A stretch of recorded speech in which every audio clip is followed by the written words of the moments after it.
Farmer lived alone for years until 10 Apaches asked for shelter at his ranch. Thomas Miller had been alone on his homestead for 7 years, and that's exactly how he preferred it. No visitors meant no conversations about crops that failed or cattle that died. No questions about why a man his age had no wife, no family, no future beyond the next harvest. Just him, his animals, and the endless work that kept his mind from wandering to darker places. So when he looked up from mucking out the horse stalls that grey October morning to see 10 riders approaching across the prairie, his first instinct was to reach for the rifle he kept propped against the barn wall. But something about the way they rode, slow, deliberate, with the exhausted posture of people who'd been traveling hard for days, made him pause. As they drew closer, Thomas could see they were Apache, men, women, and what looked like children, their horses heavily loaded with bundles and supplies. They weren't painted for war or carrying themselves like raiders. They looked like refugees. The lead rider, an older man with grey streaking his braided hair, raised his hand in what Thomas hoped was a peaceful gesture. The group stopped 50 yards from the barn, close enough to talk, but far enough to avoid seeming threatening. "We seek shelter," the man called out in heavily accented English. "Storm comes, bad storm. Our people need rest." Thomas glanced at the sky. Dark clouds were gathering on the western horizon, the kind that brought the early blizzards that could kill travelers caught in the open.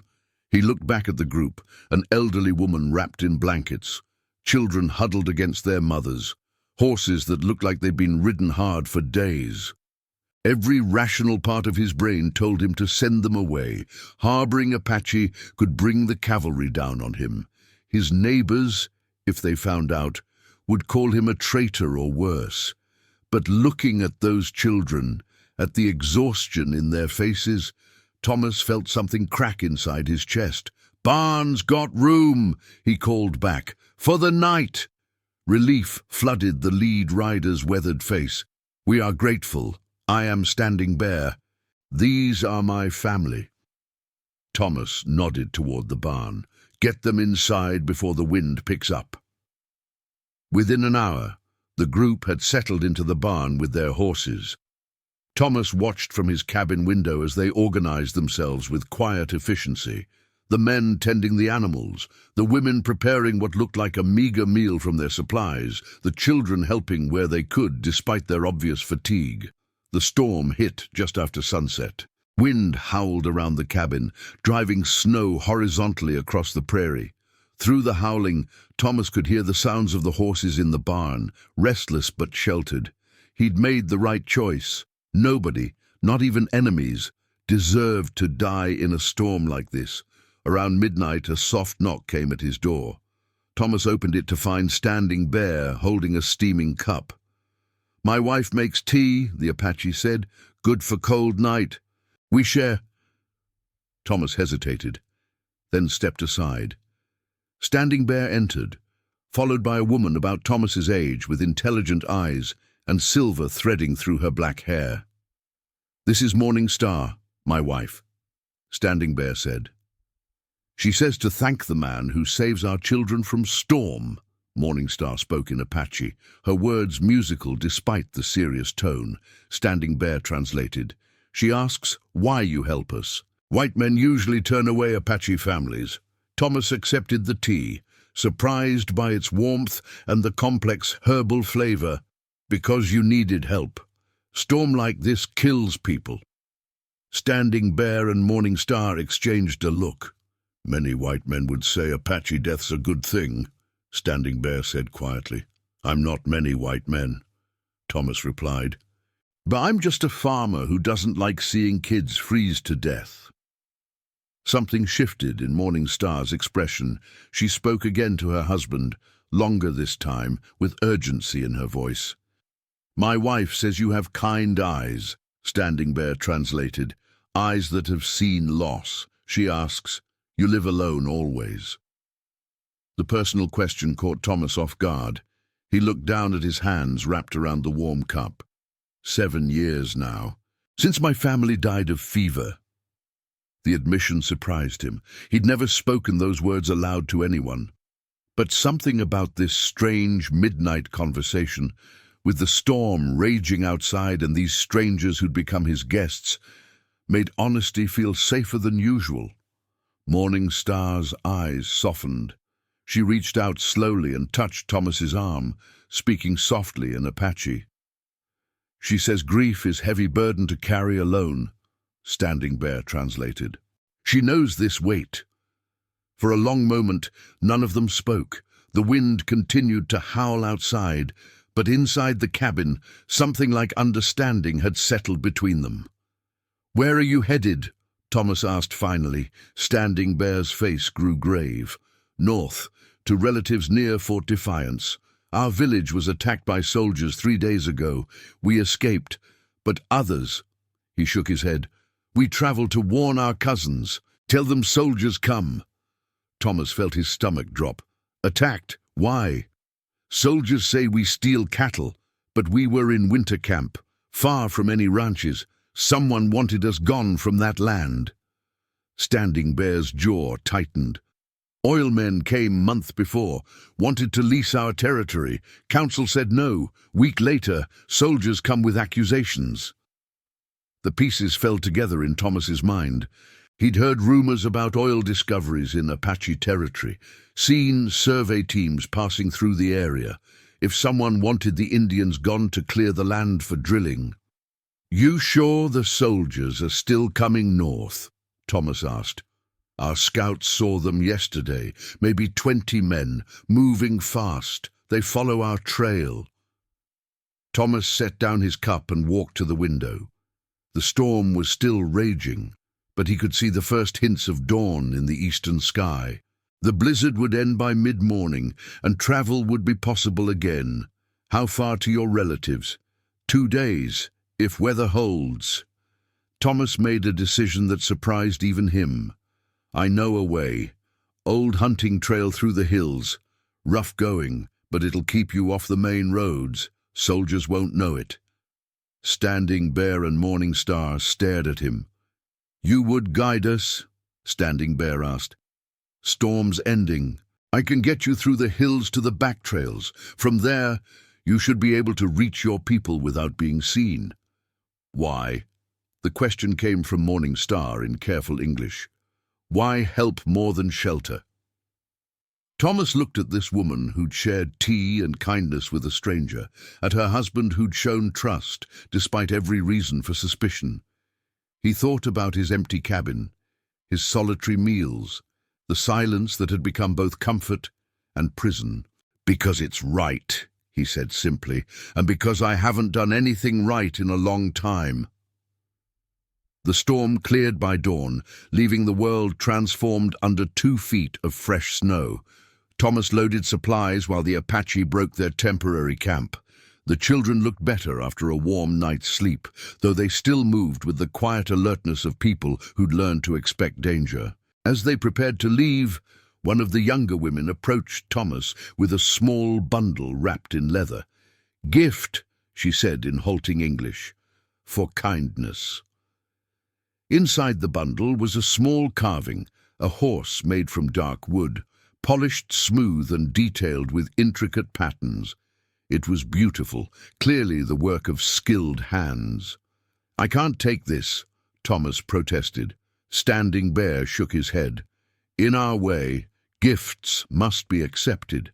To refuse is insult." Thomas closed his fingers around the carving. It was warm from the woman's hands, smooth as silk. "Thank you." They rode out into the crystalline morning, Thomas leading the way on paths he'd learned during years of hunting in these hills. The snow made travel slow, but helped mask their tracks. Behind them, the prairie stretched white and empty, showing no signs of pursuit. For 3 hours, they climbed through winding trails, the horses picking their way carefully through drifts and around ice-covered rocks. Thomas found himself riding beside Standing Bear, occasionally translating the old Apache's directions for difficult passages. "You know this land well," Standing Bear observed. "Been hunting these hills for years. Good deer country. Lots of clear streams. Lonely country, too. Thomas glanced at the Apache leader. Sometimes lonely is better than complicated. Standing Bear was quiet for a moment. My wife thinks you are like wounded animal. She sees how you hold yourself apart, even when showing kindness. The observation stung because it was accurate. Maybe I am. Wounded animals heal better in pack than alone. Before Thomas could respond, the sound of voices carried on the wind from behind them. He held up his hand, bringing the group to a halt, and listened carefully. "Riders," he whispered, "coming up the main trail." Standing, Bear's face went grim.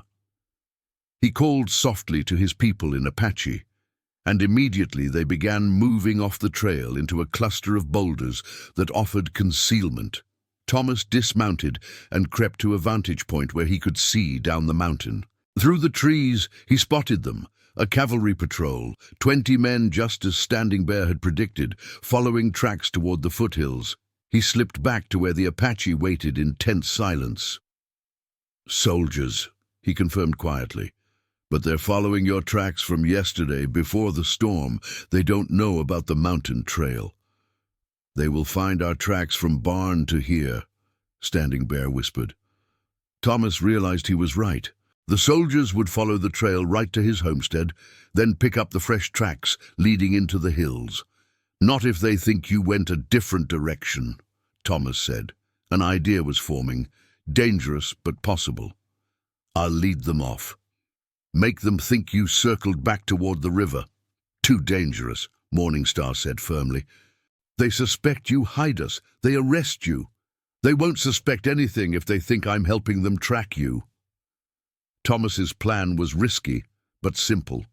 He would ride down to meet the soldiers, tell them he'd seen Apache tracks heading toward the river, the opposite direction from where Standing Bear's people were actually going.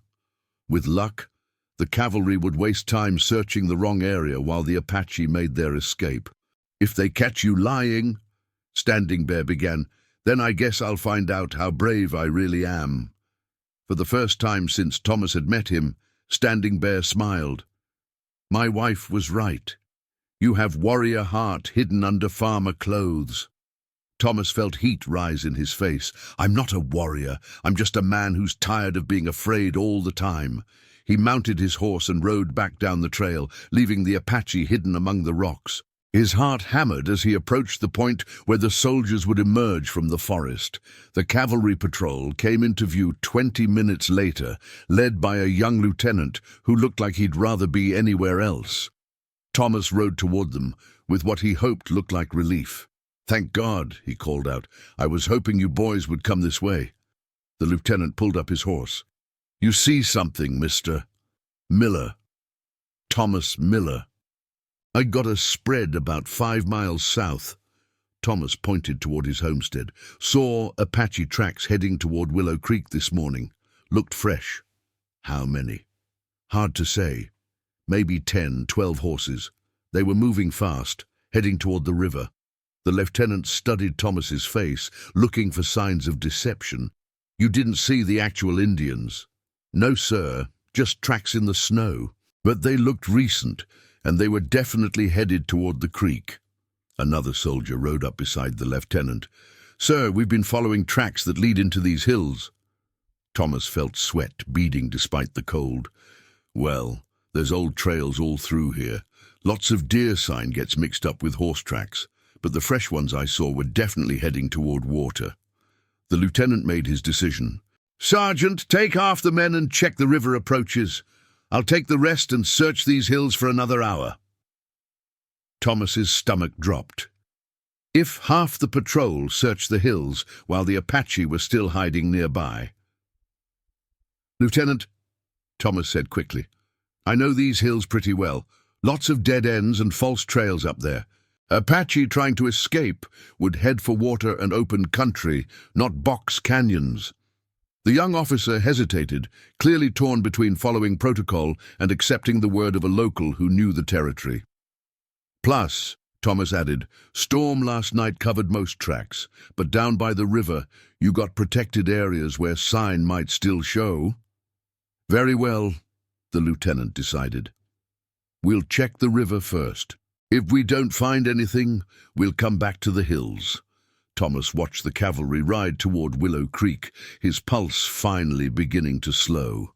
He waited until they disappeared over a ridge, then turned his horse back up the mountain. The Apache were waiting where he'd left them, tense and ready to move. When Thomas appeared, relief flooded their faces. "Soldiers gone?" Standing Bear asked. "For now, but they'll be back if they don't find sign by the river. We need to move fast." They rode hard for 2 hours, following game trails through the roughest country Thomas knew. The path was treacherous, requiring them to lead the horses over icy rocks and through narrow passages between boulders. But it took them deeper into the wilderness where cavalry horses couldn't follow. Finally, as the sun reached its zenith, Thomas called a halt at a high meadow where several trails converged. "This is where we part ways," he said, pointing north toward a gap between two peaks. "That trail leads to the back country. Stay on it for about 10 miles, then follow the creek beds down toward the tribal lands. You should reach your relatives by tomorrow evening." Standing Bear dismounted and approached Thomas. "We cannot repay this kindness." "Don't need repayment. Just get those children somewhere safe." Morning Star came forward and spoke rapidly to her husband in Apache. Standing Bear nodded and turned back to Thomas. "My wife asks if you will come with us. Our people have much respect for man who risks himself for Apache children. You would be welcome." The offer surprised Thomas more than anything that had happened in the last 2 days. "I appreciate that, but I got a farm to tend. Animals depending on me." "Animals can be moved," Standing Bear said gently, "but man who lives alone too long sometimes forgets how to live at all." The words hit deeper than Thomas expected.